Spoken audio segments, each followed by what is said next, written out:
बहुत important question competitive exam purpose का। The number of words that can be formed by the letter mathematics. Mathematics से कितने words बन सकते हैं टोटल। तो आप देखिए इसको कैसे करते हैं। जैसे मैथमेटिक्स में कितने लेटर्स दिख रहे हैं आपको, 1 2 3 4 5 6 7 8 9 10 11। तो 11 आपके पास है, लेकिन इसमें आपको देखिए कुछ रिपीट भी दिख रहे हैं। जैसे ए आपको 2 टाइम्स दिख रहा है, इसमें टी भी आपको 2 टाइम्स दिख रहा है, और कोई आपको दिख रहा है ए 2 टाइम्स, टी 2 टाइम्स, और ए हो गया 2 टाइम्स, और एम भी 2 टाइम्स, एम 2 टाइम्स, और तो कोई रिपीट नहीं हो रहा है। तो मतलब मैथमेटिक्स 11 अक्षरों से मिलकर बना है। तो 11 अक्षर कितनी तरीके से घूम सकते हैं, 11 फैक्टोरियल तरीके से। तो कितने फैक्टोरियल तरीके से, जैसे मैं लिखूं एम ए, तो एम ए को 2 तरीकों से आप घुमा सकते हो ना, या तो एम ए लिख सकते हो या ए एम लिख सकते हो। वैसे ही जो 11 लेटर्स हैं तो उनको कितने तरीके से घुमा सकते हो, 11 फैक्टोरियल। लेकिन इसमें प्रॉब्लम क्या आ गई, इसमें कुछ रिपीटेशन है मतलब ए जैसे जैसे 2 ए है, तो 2 ए को तो एक ही बन गया ना वो। आप चाहे इस ए को इधर लिखो, लेकिन बन तो एक ही गया ना वो। तो जो रिपीटेशन है उनसे इनको डिवाइड कर देना है। तो ए 2 टाइम्स रिपीट है, 2 फैक्टोरियल। टी 2 टाइम्स रिपीट है, 2 फैक्टोरियल। और एम भी 2 टाइम्स रिपीट है, 2 फैक्टोरियल। ठीक है, तो ये क्या हो गया 11। इसको भी सॉल्व कर दो, 11 into 10 into 9 into 8 into 7 into बस यहीं तक, 7 into 6 into 5 into 4 into 3 into 2 into 1। तो आपको 2 इंटू 1 फैक्टोरियल का 1 ही हो गया, और 2 इंटू 1 ये कितना आ गया, 2 2 जा 4 2 जा 8 से आपका 8 कट गया।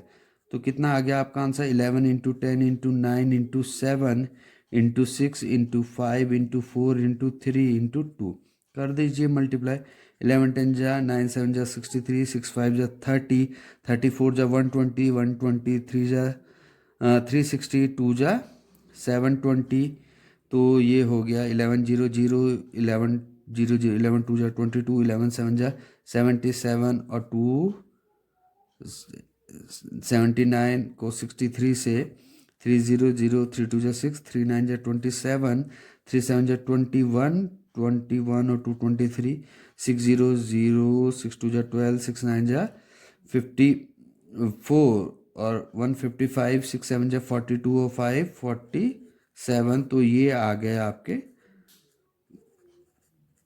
इतने तरीकों से आप मैथमेटिक्स से बने शब्द लिख सकते हैं। लेकिन अगर मैं आपको बोलूं, मान लो आपको मैं ऐसा बोल दूं, 3 शब्द दे दूं ए बी सी, तो इससे मैं क्वेश्चन पूछूं कि इससे कितने शब्द बन सकते हैं, तो सीधी सी बात है, आपको दिख रहा है कोई भी रिपीट नहीं है, तो आप ए बी सी भी लिख सकते हो, बी ए सी लिख सकते हो, सी ए भी लिख सकते हो, सी बी ए लिख सकते हो, और क्या लिख सकते हैं, सी बी ए हो गया, सी बी ए हो गया, सी ए बी हो गया, और ए बी सी हो गया, ए सी बी हो गया, और बी ए सी हो गया, और बी सी ए हो गया। इसका मतलब सीधी सी बात है, 3 है, तो 3 फैक्टोरियल तरीके से आप इसको लिख सकते हो। तो 3 फैक्टोरियल मतलब 3 इंटू 2 इंटू 1 6 तरीके से, ये मैंने आपको लिख के दिखा दिए। वैसे ही अगर मान लो, अगर मैं आपको बोलूं ए बी सी डी से टोटल कितने वर्ड बन सकते हैं, तो सीधी सी बात है, कितने वर्ड बन सकते हैं, 4 फैक्टोरियल। अब मैं बोलूं A B C D E से कितने वर्ड बन सकते हैं, तो आप बोलेंगे 5 फैक्टोरियल। लेकिन अगर मैं ऐसा बोल दूं A B A C D से कितने वर्ड बन सकते हैं, तो आप, क्योंकि ए रिपीट हो रहा है, तो 1 2 3 4 5 फैक्टोरियल अपॉन 2 फैक्टोरियल। तो 5 फैक्टोरियल, ये 5 into 4 into 3 into 2 factorial upon 2, 5 4 जा 23 जा 60 तरीके आएंगे। तो आई होप आपको इस जो क्वेश्चन समझ आ गया हो, और इसको कैसे हमने सॉल्व किया ये भी आपको समझ आ गया हो। तो इसके टोटल तरीके 4 9 8 9 6 0 0। Thank you.